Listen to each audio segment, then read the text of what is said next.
एक अकेली महिला होती है जिसका पति जो होता है कुछ दिन बाद गुजर जाता है और उसका एक छोटा बच्चा होता है। खैर पैसा वगैरह तो घर में होता है लेकिन जीवन यापन के लिए कुछ ना कुछ तो इंसान को करना ही पड़ता है। इंसान के पास पैसा चाहे जितना हो, ठीक उसी तरह ये औरत भी जब कुछ समय बाद अकेली तन्हा रहने लगती है तो ये एक कपड़े की दुकान कर लेती है। लेकिन कपड़े की दुकान करने के बाद कुछ समय जब ये अपने आप को खुद को अकेलापन ज़्यादा महसूस करती है तो वह कुछ समय बाद एक ऐसा कृत्य कर जाती है जाने अनजाने, जिसका पछतावा उसे जीवन भर रहता है। तो आइए दोस्तों इस पूरी कहानी को इस वीडियो के माध्यम से समझते हैं। नमस्कार दोस्तों, कहानी की यात्रा चैनल में आप सभी लोगों का स्वागत है।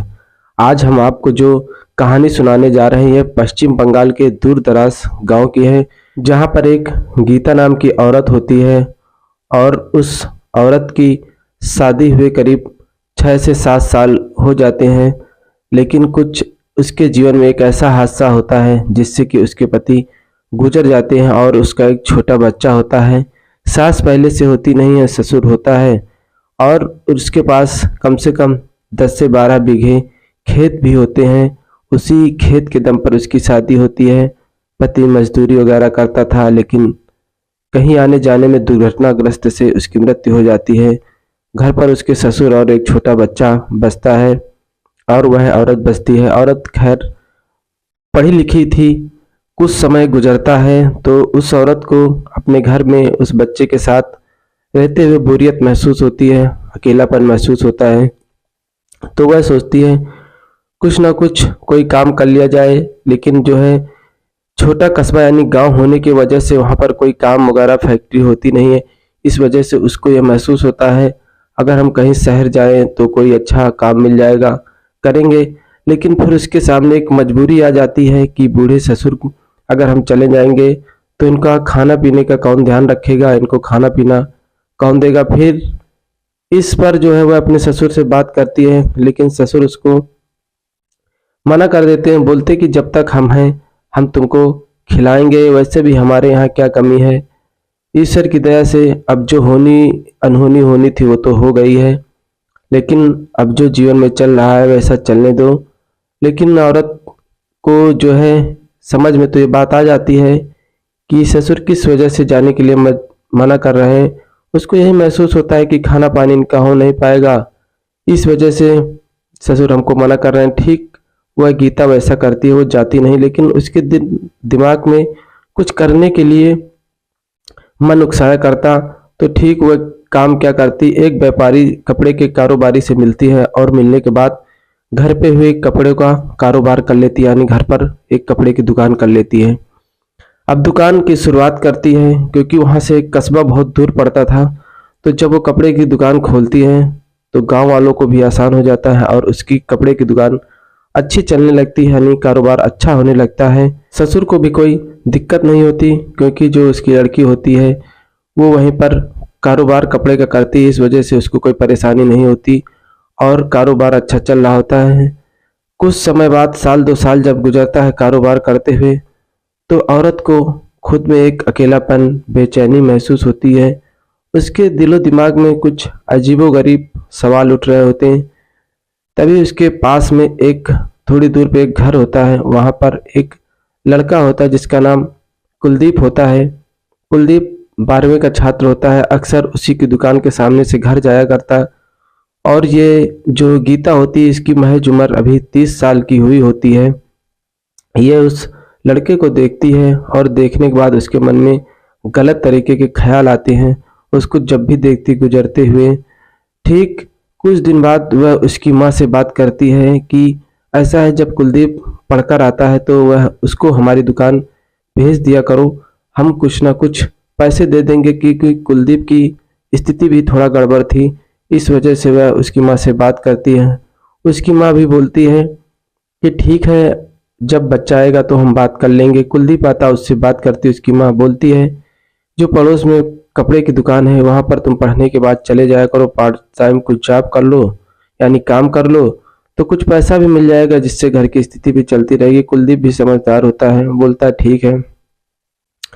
कुलदीप अब स्कूल से आता, उसकी दुकान चला जाता, लेकिन दुकान में व्यस्तता इतनी होती कि कुलदीप जो स्कूल का कार्य वगैरह कर ना पाता और पढ़ ना पाता।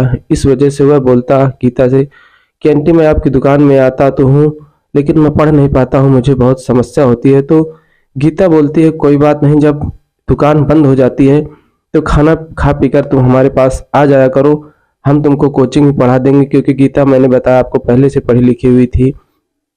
लेकिन जो है कुलदीप अपनी माँ से जब इस बारे में बात करता तो उसकी माँ जो है गीता को अकेले होने की वजह से उसके चरित्र पर उसको शक होता है। उसकी माँ उसको मना कर देती है और अगले दिन दुकान जाने से भी मना कर देती है। अब वहाँ से जो है इसका संपर्क पूरी तरीके टूट जाता। अब गीता और उदास हो जाती। फिलहाल अब वह कुछ सोचती, तभी उसका जो है बूढ़ा ससुर खेतों में काम करने जाया करता और एक दूसरा पड़ोसी मिलता, उससे बोलता है कि अब तुम बहुत बूढ़े हो गए हो, तुम बराबर खेती कर नहीं पा रहे हो, तुमको चाहिए कि तुम एक नौकर रख लो और उसको कार्य बताया करो और वह कार्य किया करे, उसका तुम सहयोग किया करो, उसको बता दिया करो।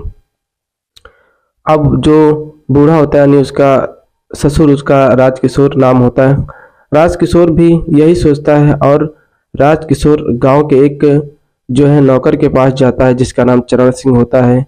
चरण सिंह की भी दैनिक स्थिति बहुत कमजोर होती है। वह उससे बात करता है और अपने घर में काम करने के लिए कहता है।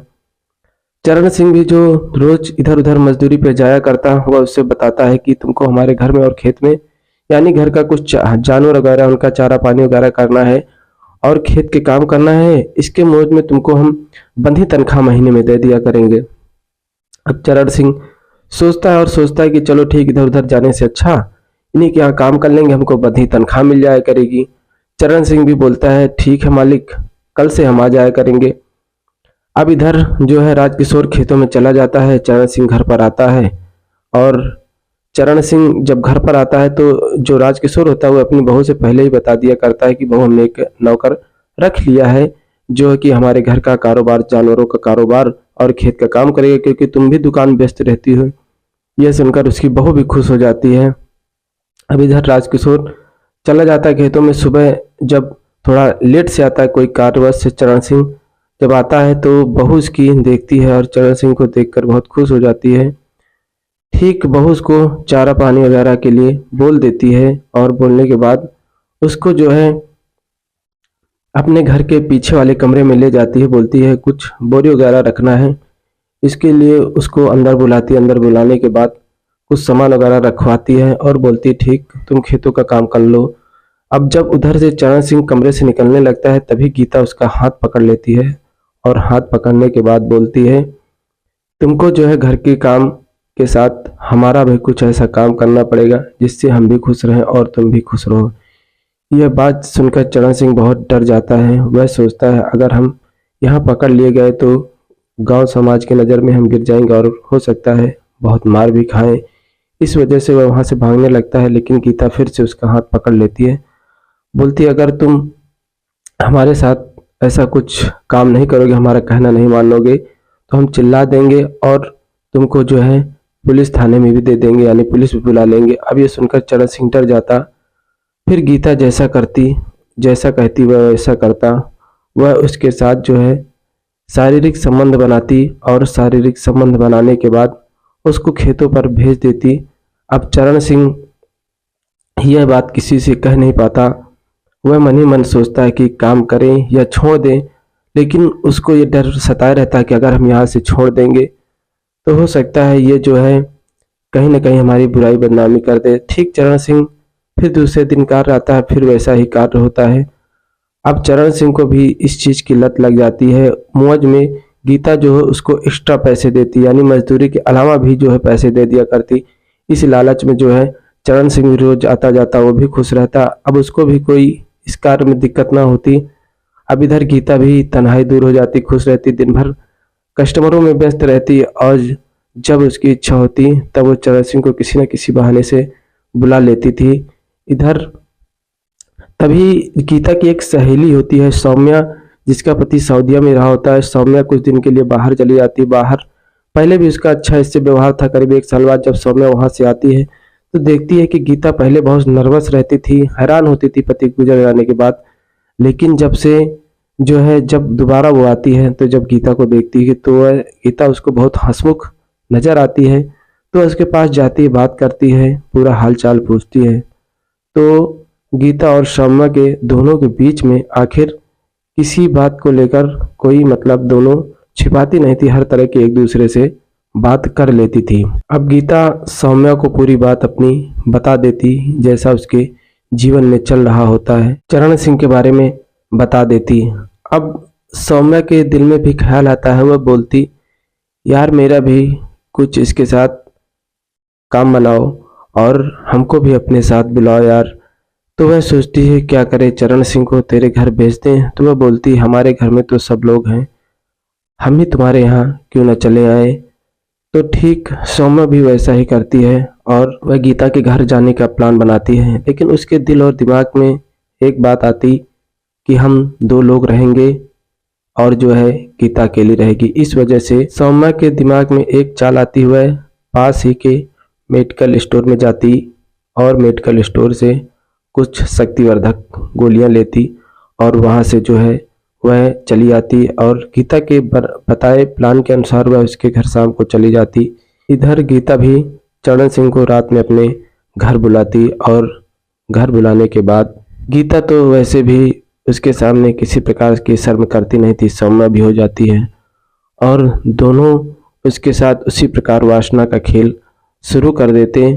लेकिन वासना का खेल शुरू करने से पहले जो गीता होती है वह अपने घर में दूध में शक्तिवर्धक की 2 गोलियां मिलाकर चरण सिंह को पिला देती और चरण सिंह को यह पता नहीं होता कि इसमें शक्तिवर्धक गोलियां मिली हुई है। इस वजह से वह उसको पी जाता और दोनों के साथ उस वासना भरी कार्य को अंजाम देता। इसके बाद थोड़ी 1 घंटे 1.5 घंटे के करीब जो है चरण सिंह कुल मिला के उसमें नाकामयाब हो जाता है। तो सौम्या को लगता है कुछ अच्छा नहीं लगा। उसके बाद वह फिर किचन में जाती और गीता को जो फिर 4 गोलियां देती और उसी दूध में मिलाकर फिर चरण सिंह को पिला देती। अब चरण सिंह बोलता अभी तो मालकिन हमने 1 गिलास दूध पिया था, लेकिन वह बोलती है फिर से पी लो। उसके बाद जब वह 1 गिलास फिर दूध पी लेता है तो पीने के बाद उसके बाद उसको कुछ दिक्कत सी महसूस होने लगती और थोड़ी थोड़ी देर बाद करीब आधा 1 घंटे बाद उसकी सांसें तेज से चलने लगती। अब जब तेज से चलने लगती तो सौम्या और गीता को घबराहट होने लगती है। करीब 1.5 से 2 घंटे के बाद वह मुख से अपने झाग फेंक देता है चरण सिंह और उसकी नब्जें यानी नसें धीरे धीरे मध्यम होने लगती हैं, यानी कुछ समय बाद उसकी मृत्यु हो जाती है। और रात का करीब 2 से 3 बजे का समय होता है, उसकी मृत्यु हो जाती है। दोनों घबरा जाते हैं। अब सौम्या और गीता को लगता है अब इस लाश का क्या किया जाए, क्योंकि ये मर चुका है, अब इसको कहीं ना कहीं ठिकाने तो लगाना पड़ेगा, नहीं हम लोग जो है गांव वालों की नज़र में आ जाएंगे और पुलिस के हत्थे भी चढ़ जाएंगे। इस वजह से वह दोनों उसको किसी प्रकार जो है एक आरी के सहारे काट देती। काटने के बाद बोरा में भर कर वह दोनों, घर में गाड़ी तो होती है पति वाली, क्योंकि वह उसको बेचा नहीं करती, और साइकिल भी होती है। इधर ससुर सो रहे होते, ये दोनों जो है बोरा में उस लाश को भरने के बाद साइकिल से लादने के बाद उस घर से निकलती और रात में ही एक पास का तालाब होता है, वह सोचती है कि इस बोरे को वहाँ फेंक देंगे। तभी चांदनी रात होती है, चांदनी छिटक रही होती है और एक किसान जो है खेत में पानी लगाए हुए होता है। जब ये दोनों उस बोरे की भरी लाश को जो वहाँ पर फेंकने जाती हैं तो किसान को देखा होता है कि कोई आ रहा है, कोई जानवर वगैरह तो नहीं आ रहा है। इस समझ में वह टार्च मारता है और जब टार्च मार कर देखता है तो ये दोनों बोरा लाद कर पैदल पैदल जाया करती हैं साइकिल से। और जब ये टार्च मारता है तो देखता है कि ये दोनों आ रहे हैं तो पहचान जाता है, तो गीता है और सौम्या।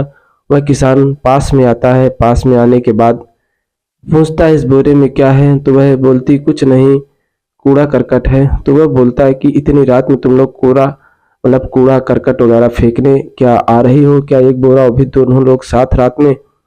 वह नहीं मानता और बोरा खोलने के लिए कहता है कि बोरे में है क्या आखिर। अब जब नहीं मानता तो बोरा खोल कर देखता तो वह उसमें लाश, ये देखकर वह घबरा जाता, तुरंत शोर मचाता। काफी गांव के लोग आ जाते हैं, पुलिस को बुलाते हैं। पुलिस आती है और उस व्यक्ति की पहचान करती है तो सब लोग देखते हैं चरण सिंह, सब लोग हैरान हो जाते हैं। और जब गीता और सौम्या से इस बारे में पूछा जाता तो वह इस बारे में उसको बताती कि हमने इसको इस कार्य के लिए बुलाया था लेकिन ये नाकामयाब था, इस वजह से हमने इसको शक्तिवर्धक 6 गोलियां खिला दी, जिस वजह से इसकी मृत्यु हो जाती है। पुलिस उन दोनों को रिमांड में ले लेती है और पकड़ने के बाद कई धाराओं में उस पर मुकदमा दर्ज करके उन दोनों को जेल भेज दिया जाता है। आज की कहानी में बस इतना ही। नमस्कार।